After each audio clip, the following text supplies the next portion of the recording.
Bom dia e bem-vindos a uma nova aula de exercícios. Desta vez vamos focar-nos sobre o meta máxima verossimilhança, que é relativo ao capítulo 6 sobre estimação pontual. No vídeo relativo à revisão da matéria, foi visto a noção da amostra aleatória, o que é um estimador e um dos possíveis métodos, é o único que nós damos na disciplina de determinação de estimadores, que é o método da máxima verossimilhança.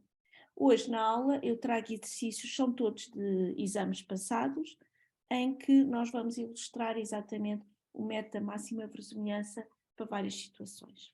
Muito bem, comecemos pelo primeiro. Um fabricante garante que o desvio em milímetros em relação à norma das peças que produz é uma variável aleatória x com distribuição normal de valor esperado μ e variância unitária. Portanto, eu tenho a minha variável aleatória x, que é o desvio, não preciso aqui de voltar a repetir, tem distribuição de normal, valor esperado μ e variância unitária. Portanto, tenho a situação que eu preconizei logo no início do capítulo 6, em que tenho uma variável aleatória com distribuição conhecida, portanto eu sei que é normal, mas que tem ou até poderia ter mais do que um, parâmetro desconhecido. Neste caso é o valor esperado. Portanto, o valor esperado, o μ, é desconhecido. Ao analisar uma amostra aleatória de 10 peças por ele fornecidas, verificou-se que, portanto, eu tenho uma amostra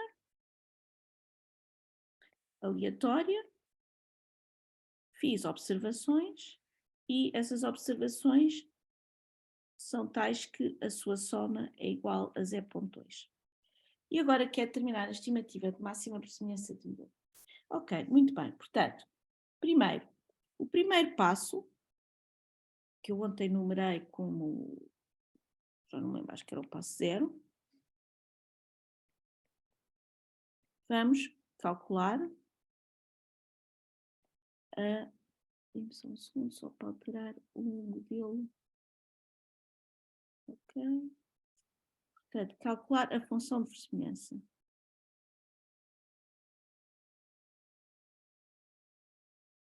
Ora, neste caso eu tenho uma variável aleatória contínua, portanto, a função de verossimilhança, que eu designo por L, podem designar como pela letra que entenderem, de forma um bocadinho uniformizada, nós pomos L, que vem, efetivamente, não vem de verossimilhança, vem de likelihood, que é a palavra em inglês para verossimilhança. Mas, enfim, isso aí, a notação, neste caso, não é o mais relevante. O que é relevante é perceber que isto é uma função do μ para uma amostra, vamos fazer para uma amostra de dimensão n qualquer e depois vamos particularizar para esta.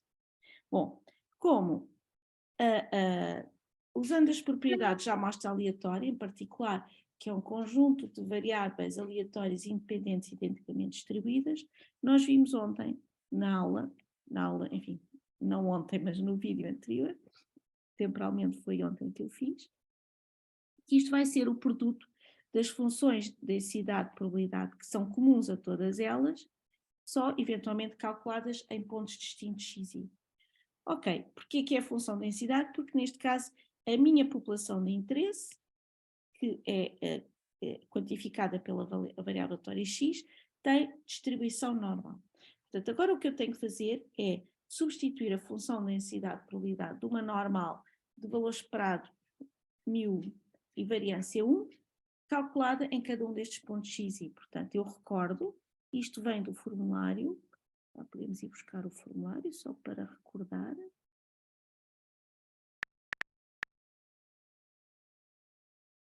Okay? Portanto, recordo que há informação que vocês podem e devem utilizar no formulário, e no formulário, deixaram de ver o que eu estou a fazer, mas esta é a função de densidade de probabilidade da normal.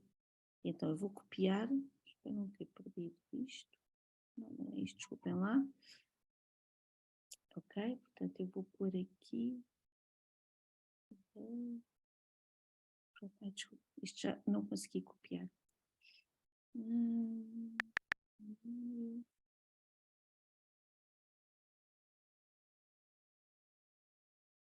Eu só estou a copiar.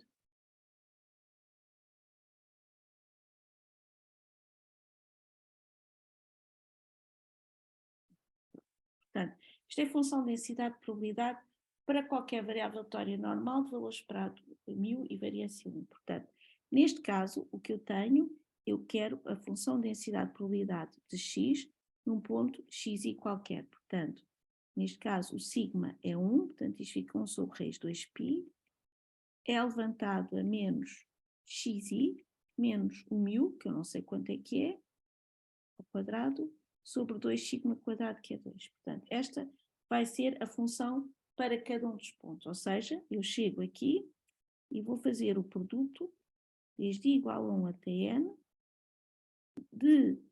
destas funções para cada um em que o xi efetivamente podem ser distintos ou não. Portanto, eu vou pôr 1 sobre raiz 2π é levantado a menos xi menos μ ao quadrado sobre 2. E agora tenho que calcular este produto. Portanto, alerto que vocês não devem relembrar-se algo que é bastante básico, que são as regras do produto, que é para, senão, fazer os exercícios mal. Portanto, as constantes multiplicativas saem para fora, levantadas a n, e aqui o produto da exponencial é a exponencial da soma.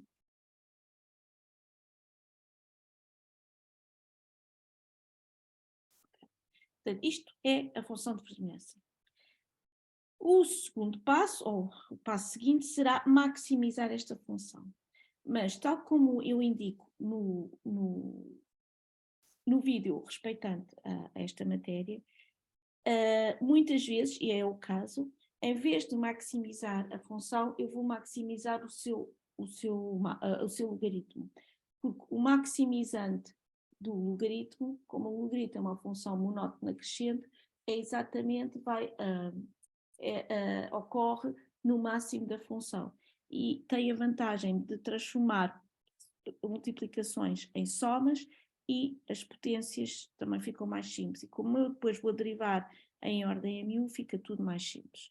Portanto, o que eu vou fazer agora é calcular o logaritmo desta função. E, portanto, isto fica menos n ln de raiz 2π menos 1 meio do somatório desde igual a 1 até n xi menos μ ao quadrado. Portanto, tenho a função que quero maximizar e, neste caso, a minha variável é o μ, ok? Portanto, eu agora, no passo 1, vou maximizar o ln desta função em ordem a μ. Isto é uma maximização de uma função real de variável real. Se quiserem, chamem de g de μ, esta função, que é para ser mais simples a notação. Portanto, eu vou calcular a primeira derivada, e aqui a primeira derivada fica menos 1 meio do somatório desde i igual a 1 até n, de 2 vezes menos 1, vezes xi menos μ, e acho que está tudo. Portanto, isto fica o somatório desde i igual a 1 até n de xi menos μ. Esta é a primeira derivada. A segunda derivada, porque eu preciso calcular a segunda derivada, porque é para garantir que o zero da primeira derivada é um ponto máximo. Portanto, a segunda derivada é menos n, que é negativa. Ou seja, eu sei que o zero da primeira derivada é um ponto máximo. Portanto, o meu chapéu, o que é o meu chapéu? Eu vou chamar meu chapéu a estimativa de máxima verossimilhança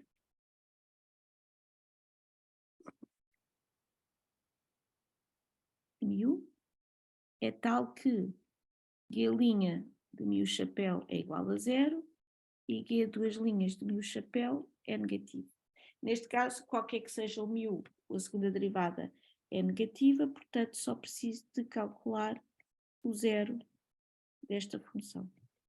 Portanto, é o somatório desde igual a 1 até n xi menos μ ao chapéu é igual a 0, ou seja, μ chapéu é igual ao somatório desde igual a 1 até n do xi sobre n.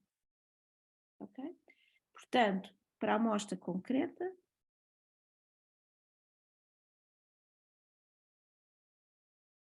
é-me dito que o n é 10 e o somatório do xi é 0,2. Portanto, o meu chapéu é igual a 0,2 sobre 10. E é esta a estimativa de máxima verossimilhança. Já agora, se me pedissem um estimador de máxima verossimilhança,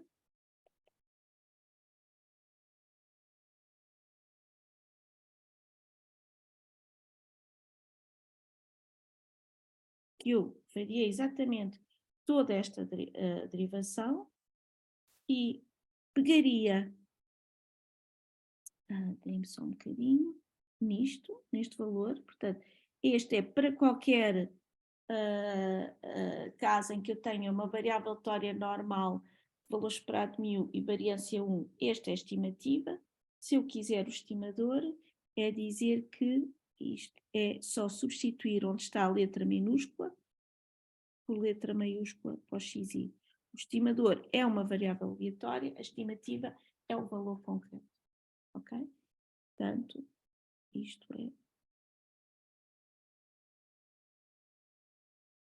é uma variável aleatória, pois cada xi também é aleatório. Ok? Portanto, a diferença entre uma estimativa e um estimador, na verdade a diferença parece muito pequenina, é uma letra minúscula, mas segundo a notação que nós utilizamos, isto vai ser um valor, isto vai ser uma variável. Ok? Portanto, tem aqui o primeiro exemplo de um exercício para aplicar o método máxima verossimilhança. E os exercícios que eu trago aqui hoje são diferentes, temos situações, temos distribuições diferentes, mas de qualquer forma existe sempre esta metodologia que é sempre do mesmo estilo. Portanto, eu pego na minha variável aleatória que designa a população de interesse, vejo qual é a sua distribuição e, em particular, vejo se é uma variável aleatória discreta ou contínua. Se for uma variável aleatória contínua, a função de verossimilhança é o produto das funções de densidade e probabilidade. Se o x tiver uma distribuição discreta, a função de verossimilhança é o produto das funções de probabilidade. Bom, depois de fazer o produto, e é aqui que tem que ter cuidado para não se enganar, porque caso não se enganem, as contas vão todas de uma maneira muito certinha e conseguem chegar a uma solução. Se enganarem, depois não conseguem arranjar a solução. De qualquer forma, nunca são cálculos muito complicados. Muito bem, portanto, depois de acharem a função de verossimilhança, na maior parte das situações, vale a pena calcular o logaritmo, não é estritamente necessário, vocês podem maximizar diretamente esta função, mas torna as contas mais fáceis, não é? Porque para eu encontrar o máximo, eu vou ter que calcular derivadas e é mais fácil derivar somas do que, por exemplo, derivar produtos. Okay? E pronto, portanto, é este o procedimento ilustrativo, mas que na verdade é muito parecido com todos os outros, exceto com as funções que eu vou ter aqui. Alguma dúvida? Ok, então vamos ver outro exemplo, que é para outra variável aleatória, que é para uma distribuição exponencial. Portanto, dizem-me o seguinte: num estudo relativo ao tempo de resposta de determinado sistema operativo, conclui-se que o tempo de resposta em segundos é modelado por uma variável aleatória x com distribuição exponencial de parâmetro lambda, onde lambda é maior que zero, lambda maior que zero é desconhecido. Portanto, eu tenho uma variável x com distribuição exponencial, parâmetro lambda, com lambda maior que zero. Já agora, antes de continuarmos, vamos só para eu vos mostrar novamente no formulário. Eu sei de cor, mas vocês não têm que saber de cor, têm que saber identificar as distribuições. E a função densidade de probabilidade da exponencial está aqui, ok? Portanto, eu vou copiá-la para a resolução que estamos a fazer. Ok, portanto, a função densidade é da forma lambda é levantada menos lambda x. Ok. A linha A. Admita que a concretização de uma amostra aleatória de dimensão 20 da variável aleatória x conduziu a que o somatório de x é igual a 80. determina as estimativas de máxima verossimilhança do parâmetro lambda e da probabilidade do tempo de resposta do sistema ser superior a 5 segundos. Ok, primeiro vamos ver derivar a estimativa de máxima verossimilhança de lambda e depois vemos como é que vamos atacar a parte da probabilidade. Portanto, novamente, o que é que eu tenho? Tenho uma amostra de uma população com função de densidade de probabilidade contínua. Então, a minha função de verossimilhança, que neste caso é função do meu lambda, que eu escrevo geralmente assim, ok? E novamente eu vou fazer para uma amostra genérica, ok? Não era necessário aqui, mas em termos pedagógicos, se calhar é. Portanto, como eu tenho uma variável aleatória contínua, eu vou fazer o produto da função de densidade de probabilidade comum a todas elas. Reparem que eu aqui tenho um i, ok? Porque o argumento da função é cada um destes pontos não têm que ser iguais, reparem. Se eu escrevesse isto assim, isto aqui não faz sentido, porque eu estaria a dizer que todas as minhas observações relativas a esta amostra, eu encontrei o valor x. Não é isso. Eu encontrei para a primeira observação o valor x1, para a segunda observação o valor x2 e assim sucessivamente. Okay? Portanto, eu preciso ter aqui, efetivamente, o i. Okay? Então agora vamos fazer o produto. Vou substituir a função densidade de probabilidade pelo que está aqui. Portanto, fica lambda é levantada menos lambda xi. Deixa eu pôr o i bem visível. Então isto é lambda levantada a n é levantada menos lambda somatório desde igual a 1 até n do x. Ok? Portanto, esta é a minha função de verossimilhança. E, tal como fizemos há pouco para a normal, aqui se eu calcular o logaritmo vai-me simplificar depois os cálculos relativos à função, à maximização. Portanto, vou calcular o logaritmo, e portanto isto fica n logaritmo de lambda menos lambda somatório desde igual a 1 até n do x. Ok? Isto digamos que é o primeiro passo. O segundo passo, eu novamente vou chamar G, agora é G de lambda, não tenho que chamar, ok? Podem continuar com a notação que quiserem, é só para tornar a apresentação um bocadinho mais compacta. Portanto, agora o que é que eu vou calcular? Vou calcular a primeira derivada. A primeira derivada é n sobre lambda, menos o somatório desde i igual a 1 até n do xi, e o G duas linhas de lambda, que é menos n sobre lambda quadrado. E não tem que ser sempre assim, mas nestes dois casos a função é uma função que é desta forma, côncava, e portanto isto é negativo, qualquer que seja o lambda, ou seja, o zero da primeira derivada é efetivamente o ponto máximo. Alguns exercícios, o sinal da segunda derivada não é sempre negativo. O que vocês têm que avaliar é o sinal da segunda derivada calculado no zero da primeira, que é para ver se é um ponto máximo, mínimo ou se é um ponto de célula. Neste caso, como a função é deste estilo, então eu sei que o zero da primeira derivada será necessariamente o ponto máximo. Portanto, a estimativa de máxima verossimilhança de lambda, eu vou escrever assim, é tal que G' de lambda chapéu é igual a zero e G duas linhas de lambda chapéu é negativo.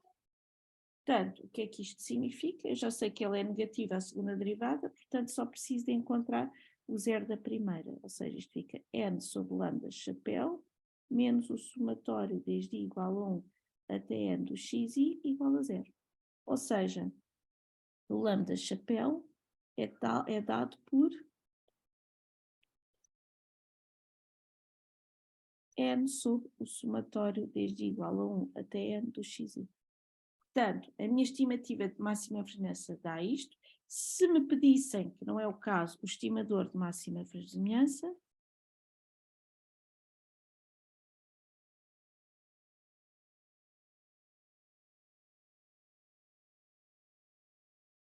se me pedissem o estimador de máxima verossimilhança de lambda, era só passar n, a letra minúscula do xi para a letra maiúscula.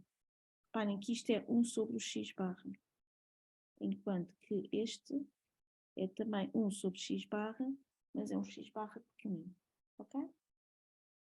Neste caso, dizem-me que o somatório dos xis é igual a 80, portanto, isto fica 1 sobre 80 dividido por 20. Portanto, isto dá 1/4. Ok? Portanto, isto é se me pedirem a estimativa de máxima verossimilhança do lambda.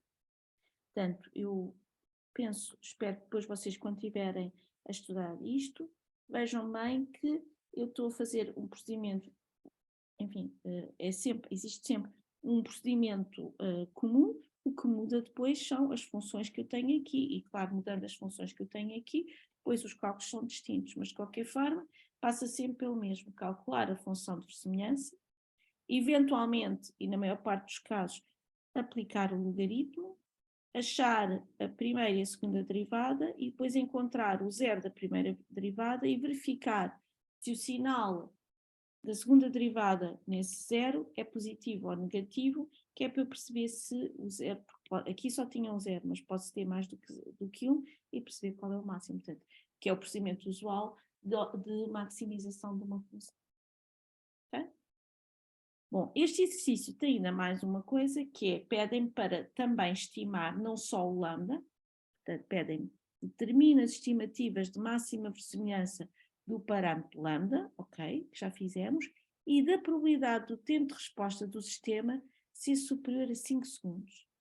Portanto, o que eu quero é estimar não só isto, como, deixem-me só adicionar aqui uma página. Portanto, o que eu quero é estimar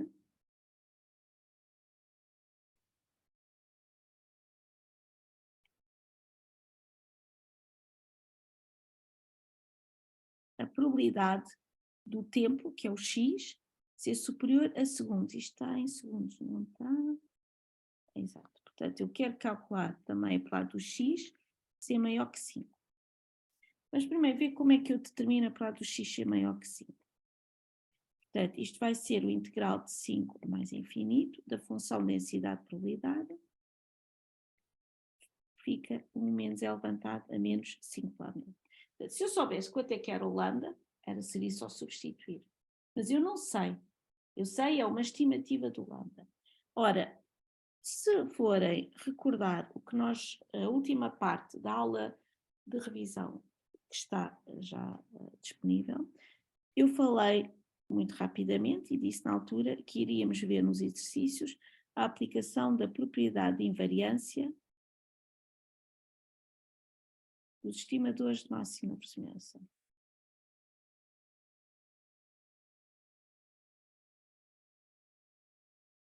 Esta propriedade, eu vou escrevê-la exatamente como eu escrevi no vídeo e depois vamos ver o que é que significa. Diz-me que o estimador de máxima verossimilhança de uma função qualquer,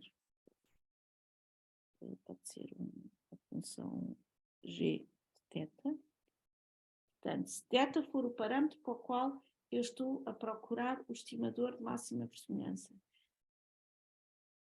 Então, a propriedade de invariância diz-me que isto é a função g calculada no estimador de máxima verossimilhança de θ. Portanto, o que é que isto significa neste exemplo? Portanto, neste exemplo, o que isto significa é que se eu quiser calcular a estimativa, neste caso, eu vou calcular a estimativa, portanto, eu estou a utilizar EMV em letra minúscula para estimativa de máxima verossimilhança e estou a utilizar EMV em letra maiúscula para estimador de máxima verossimilhança. Só para tornar isto mais simples, para não estarmos a escrever. Portanto, aplicando esta propriedade, o que isto significa é que a estimativa de máxima verossimilhança da probabilidade de x maior que 5, que nós vimos já que é 1 menos L levantado a menos 5 lambda, portanto, só estou a substituir a probabilidade do x ser maior que 5 pelo cálculo que fiz aqui. Portanto, até agora ainda não utilizei a propriedade de invariância, mas agora a propriedade de invariância diz-me que, ok, então isto é 1 menos L levantado a menos 5 vezes a estimativa de máxima verossimilhança do lambda. E aqui é tal propriedade de invariância. E nós já vimos que a estimativa de máxima verossimilhança para este caso é 1/4. Portanto, isto fica 1 menos é levantado a menos 5 vezes 1/4. Portanto, 1 menos é levantado a menos 5/4. E já está. Portanto, reparem, se não fosse a propriedade de invariância, eu teria que ir derivar a função, não à custa, quer dizer, teria que utilizar a derivada da função composta, porque o que eu quereria era maximizar em relação a esta variável. E, na verdade, não preciso fazer isso. Portanto, em vez disso, o que eu faço é, onde está o meu parâmetro, eu vou substituir pela sua estimativa. E com isso tenho a estimativa da função. Ok? Alguma dúvida? Professora, eu tinha só uma dúvida. Diga, Matilde. Quando calculou lá em cima a parte das derivadas, a primeira e a segunda, depois em relação aos zeros da primeira derivada, tendo em conta essa expressão, o somatório como é que a professora fez? Então, está-me a perguntar aqui, não é? Exatamente. Então, aqui, deixa-me escrever aqui noutra cor e depois eu apago.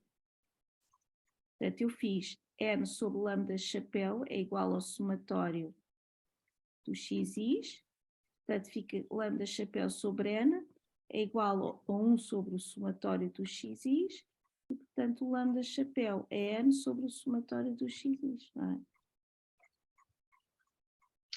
Certíssimo, ok. O que eu quero é resolver esta equação aqui. Okay? Certo. Ok. Sendo esse o nosso zero. Exatamente. Ok. Ok? Tá bem, obrigada. Nada. Ok, vou apagar. Vejam lá, tem mais alguma dúvida? Isto é muito repetitivo, estes exercícios. Claro que o que muda é a função que eu estou a maximizar, mas depois o procedimento é sempre igual. Eu tenho aqui mais um. Por acaso, eu depois não trouxe. Tenho aqui mais dois, ok. Acho que tenho aqui um discreto, que eu queria um discreto. Só tenho. Trouxe quase só os contínuos, mas não faz mal. Ok, então vamos ver este. Deixem-me só introduzir mais uma página, porque eu gosto de ter cada exercício por página.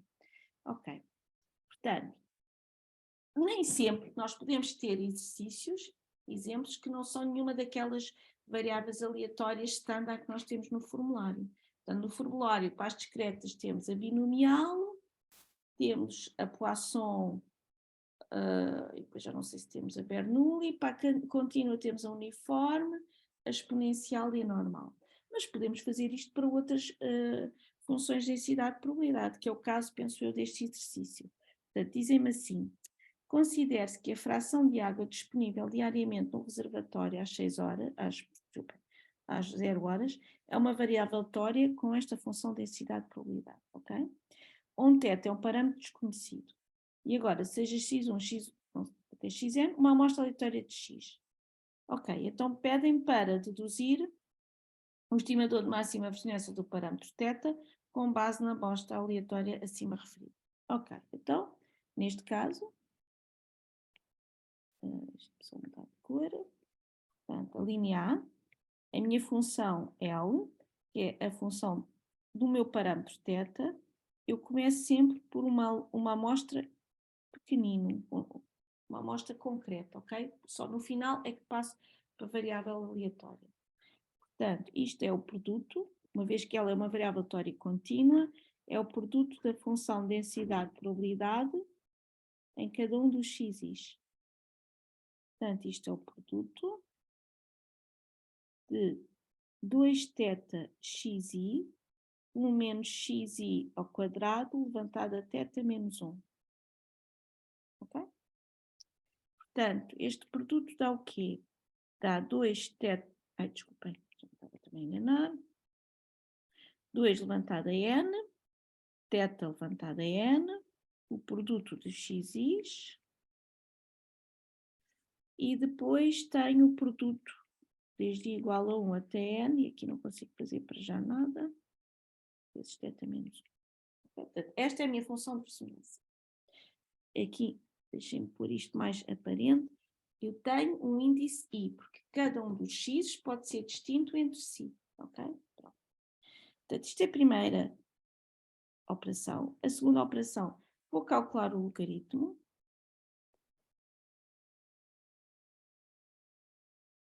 E, portanto, isto fica o quê? Fica n logaritmo de 2, mais n logaritmo de θ, mais o logaritmo do produto, o logaritmo aqui, podemos já pôr, não é que isto seja muito relevante, mas já podemos pôr, o logaritmo do produto é a soma dos logaritmos,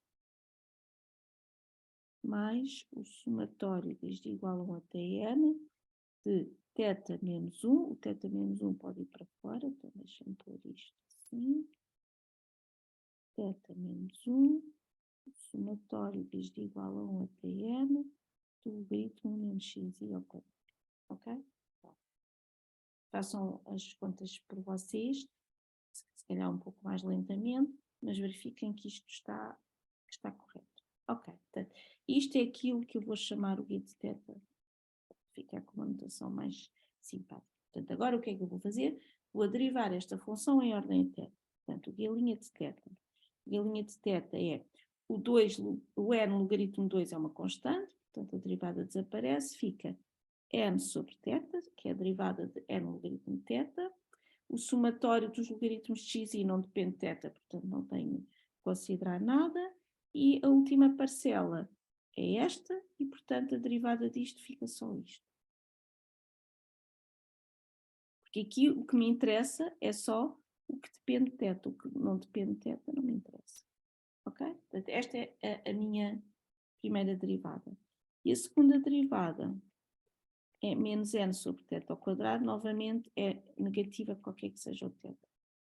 Portanto, o que isto significa é que, então, a estimativa de máxima verossimilhança de θ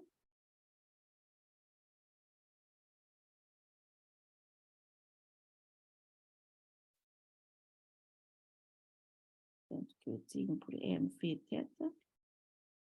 é tal que eu, na verdade, vou designar isto, deixa-me só pôr isto mais θ chapéu, é tal que, portanto, o guia linha de θ chapéu é igual a 0 e o guia duas linhas de θ chapéu é negativo, que é verdade, é universal porque ela é sempre negativa. Portanto, isto fica que n sobre θ chapéu mais o somatório desde igual a 1 até n do logaritmo do menos xi ao quadrado é igual a 0 e, portanto, daqui vem que θ chapéu é igual a n sobre o somatório do logaritmo do menos xi ao quadrado. Portanto, o que é que me pedem? Pedem para... deve ter aqui... desculpem, depois eu tenho aqui... Falta-me aqui um menos, não é? Pedem para calcular, para provar que o estimador é dado desta forma. É exatamente isso que eu cheguei. Portanto, isto é a estimativa de máxima verossimilhança e, portanto, isto implica o estimador de máxima verossimilhança do θ é exatamente isto que eu tenho. A única coisa é que eu vou passar o xi minúsculo para xi maiúsculo. Estes são os meus xi minúsculos. Ok? Bom, portanto, derivamos de forma usual, a única coisa é que a função é diferente. Quando vocês veem, a função pode ser bastante complicada para os xis, mas o que interessa é depois como é que ela depende do parâmetro, porque as derivadas vão ser em relação ao parâmetro. E como veem, aplicando o logaritmo, isto fica uma função, não fica uma função linear em θ, mas só tem uma parte linear e depois tem um logaritmo, só tem duas componentes. Okay? Portanto, agora dizem-me o seguinte, a amostra x1 até x20 conduziu a esta quantidade, calcula a estimativa de máxima presença da moda de x, que é dada por isto. Portanto, o que eu quero é calcular, na linha B, eu quero calcular a estimativa de máxima verossimilhança de 1 sobre raiz de 2θ menos 1, não é? 2θ menos 1. Okay? E, novamente, vamos argumentar com o princípio de invariância. Na verdade, é propriedade de invariância, não costumo dizer princípio.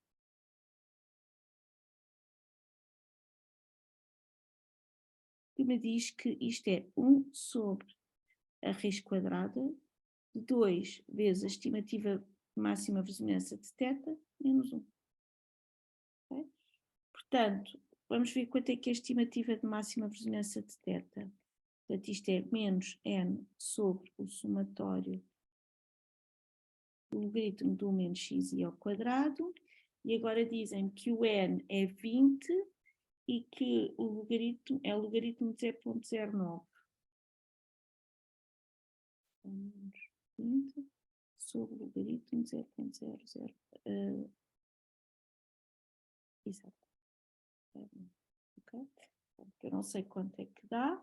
E, portanto, daqui vem que a estimativa de máxima verossimilhança desta quantidade, que é a moda, que é o que dizem no enunciado, vai ser, reparem que isto vai dar uma quantidade positiva, porque o logaritmo de 0,009 é um valor negativo. Portanto, isto vai dar, não vou fazer a conta,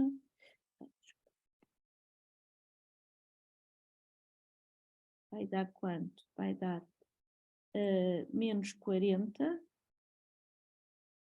sobre o logaritmo de 0,009 menos 1. Mas tal como eu vos tinha dito, isto vai dar, não vai dar um número imaginário, porque esta quantidade aqui vai ser grande, maior que 1, e vai ser positiva.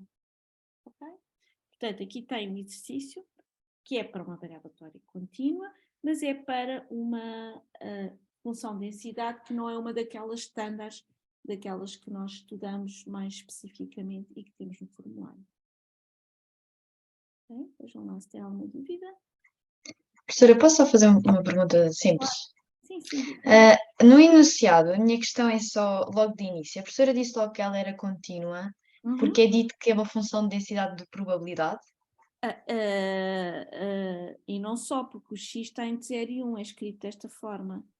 Portanto, a minha função é uma coisa deste estilo. Portanto, x, f de x, entre 0 e 1. Quando o x ela é uma coisa, imagino que seja uma coisa deste estilo. Portanto, é uma função que está definida para um conjunto de x contínuos. Enquanto que, se for discreto, eu acho que a seguir, o exercício que eu tenho a seguir é discreto. Exato. O x toma valores num conjunto discreto. E, portanto, pois, exatamente. Ok. Discreta. Ok? Ok, está bem. Obrigada. Nada.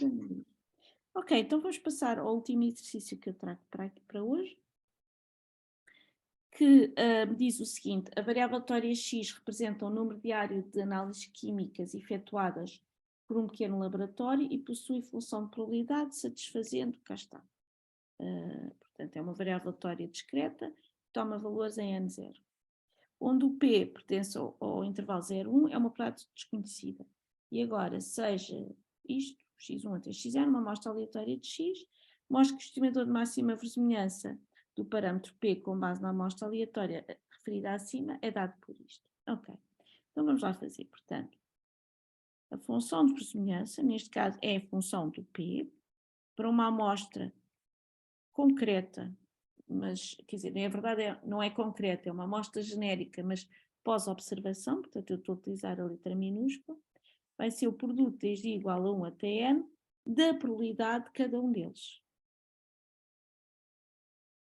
Ok? Portanto, aqui como a minha variável é, mas quer dizer, depois isto é ser discreto ou contínuo é só em termos de notação, por qualquer forma eu vou ter que fazer o produto, seja ele da função de densidade de probabilidade, seja ele da função de probabilidade. Portanto, neste caso é a função de probabilidade, que é xi mais 1, xi mais 2, sobre 2, vezes 1 menos p levantado a xi, vezes p oculto.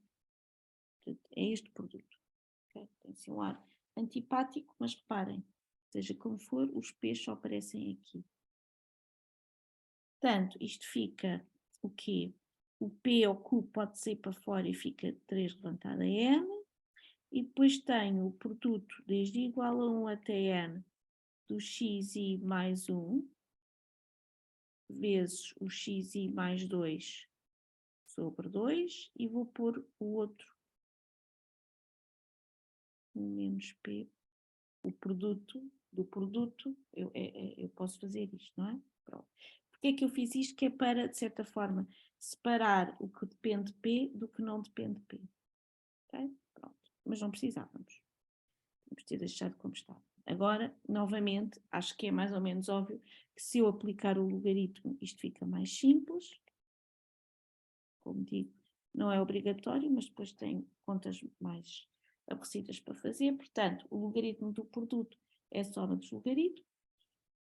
E, portanto, fica 3n logaritmo de p, que é correspondente a esta parcela. Esta aqui não me interessa, porque não depende de p, portanto, vou deixá-la tal e qual como está. Vou só pôr o logaritmo. Também podia pôr o somatório dos logaritmos. Tudo o que não depende do parâmetro, não preciso estar muito preocupada. Mais o quê? Mais o somatório desde igual a 1 até n do logaritmo de 1 menos p levantado a xi, que é xi vezes o logaritmo de 1 menos p. Okay? Aliás, 1 menos p até posso tirá-lo para fora. Nesse caso, para ficar mais... logaritmo de 1 menos p. Ok? Pronto. Portanto, isto é aquela função que eu ando sempre a chamar g. Portanto, o g de p. Então, agora vou calcular a derivada em ordem a p, que fica 3n sobre p.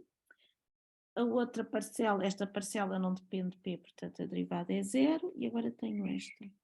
Portanto, esta é a derivada que é menos 1 sobre 1 menos p, vezes o somatório dos x.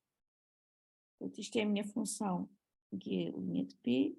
Aqui a duas linhas de p, quanto é que é? Dá menos 3n sobre p ao quadrado, menos,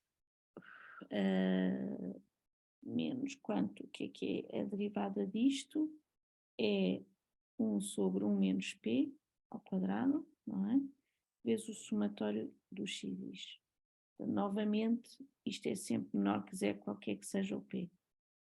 Não apanhei nenhum exemplo em que o guia duas linhas não fosse sempre desta forma, mas pode acontecer. Portanto, eu só tenho que verificar se o guia duas linhas no zero da primeira derivada é negativo, mas se ele for negativo para todos, também é para o zero da primeira derivada. Ok, então, a estimativa de máxima presença de P, eu vou designar por P chapéu, é tal que o guia de P chapéu é igual a zero, e o G duas linhas de P chapéu é menor que zero, que nós já vimos que está automaticamente satisfeito porque ela é sempre negativa, portanto, eu sei que o meu P chapéu é tal que 3n sobre P chapéu menos 1 sobre 1 menos P chapéu vezes o somatório dos x's é igual a zero. Então, agora eu vou resolver isto em ordem a P, não é? Portanto, isto fica 3n 1 menos P chapéu, menos P chapéu somatório dos x's, igual a zero. Isto é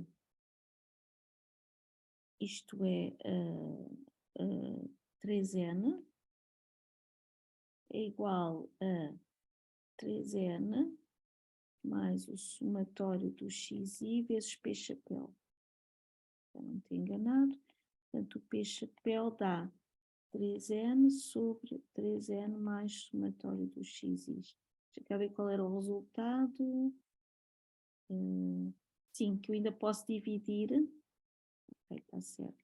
Se eu dividir tudo por n, fica 3 sobre 3 mais 1 sobre n somatório dos x's. E 1 sobre n somatório dos x's é o x barra. Ok, portanto, o que é que eu chego à conclusão?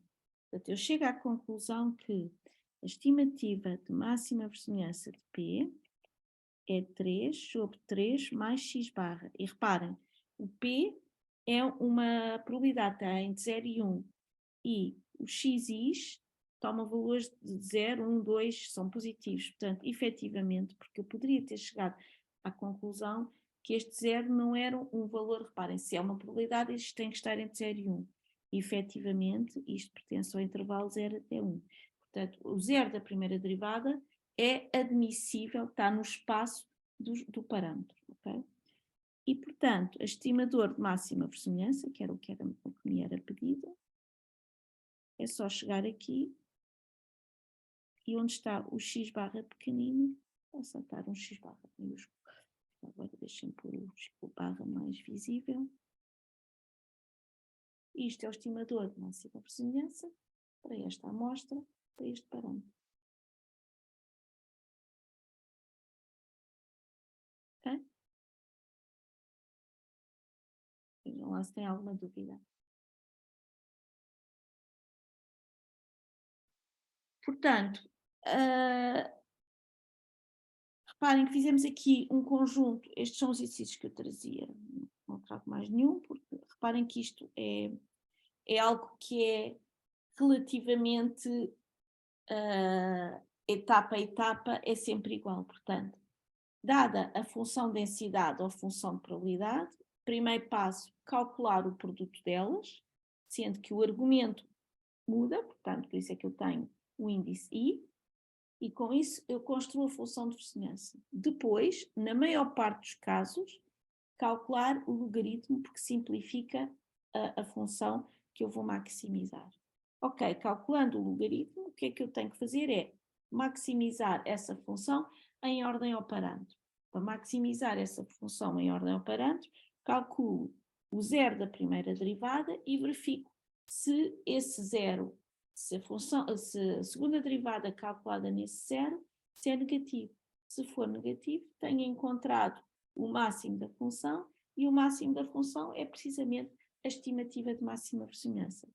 Se eu quiser, em vez de apresentar a estimativa de máxima verossimilhança, quiser apresentar o estimador de máxima verossimilhança, é apenas chegar ao resultado onde estavam os valores amostrais pós-observação, portanto com letra minúscula, o xis, passar para a letra maiúscula.